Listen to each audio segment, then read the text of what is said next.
It's the Joel Shit Show, featuring Joel Shit. Hi, welcome to the Joel Shit Show. I'm your host, Joel Shit. So, yesterday... What happened yesterday? I got a phone call from Yahoo, and I have an interview. No, that happened on Tuesday. I already talked about that in yesterday's episode. And if I didn't, I'm telling you now, I interview with Yahoo on Tuesday. It's going to be great. I went to Los Gatos yesterday, and I picked up a bunch of flight manuals for corporate jets and some cell phone covers from this guy, Los Gatos. He is a pilot for U.S. Airways, and he's got bucks. In fact, he has co-piloted with Sully, the guy that landed the plane in the Hudson Bay so perfectly, and he's everyone's hero. So I said to him, "What's Sullenberger really like?" Turns out, he really is that nice of a guy. He's just what you would expect out of him.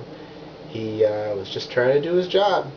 So sometimes media portrayals are accurate. See? See? I told you. What else did I do?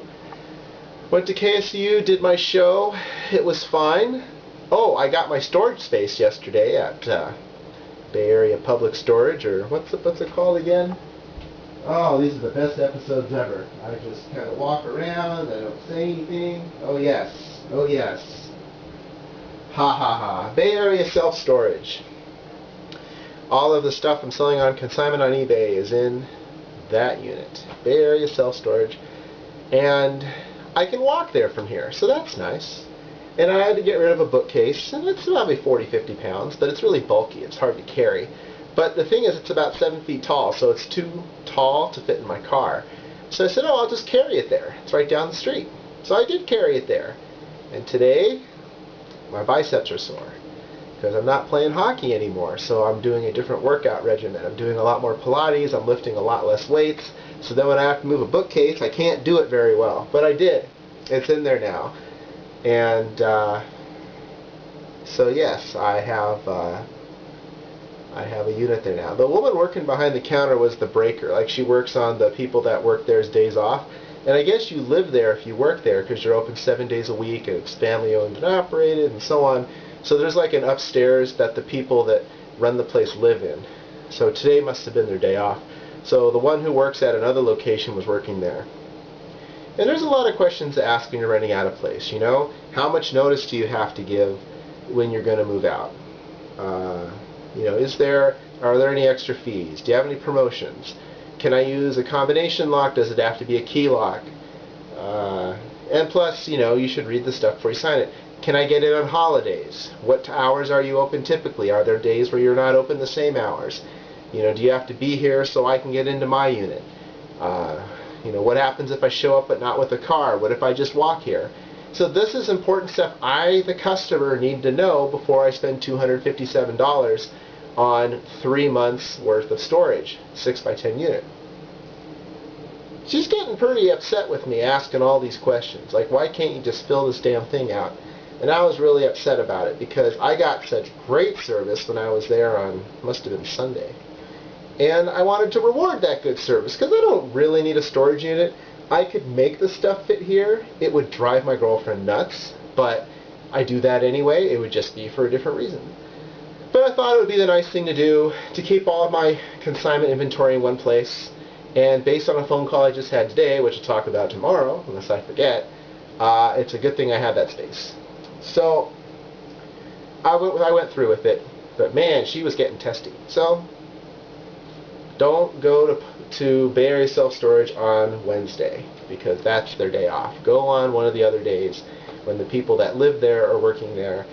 They're pretty neat. I don't know if they're husband and wife, but they're a couple, and the guy is in a rock band.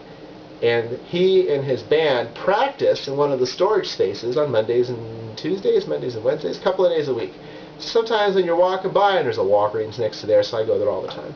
When you walk by and you hear rock music, it's the guy that works at the place. He's practicing with his band. You know what? I sometimes wonder if I've got it all wrong. These two people very clearly are enjoying their life. They're running a storage facility. They're smoking a pack of cigarettes a day.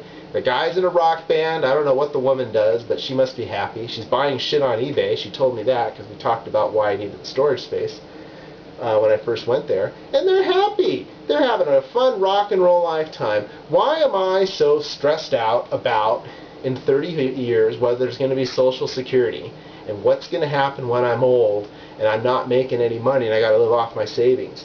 Why am I worrying about that shit? You know what? When I get old, if I find out that I've been wasting all this time worrying about my future, I'm going to be pissed off.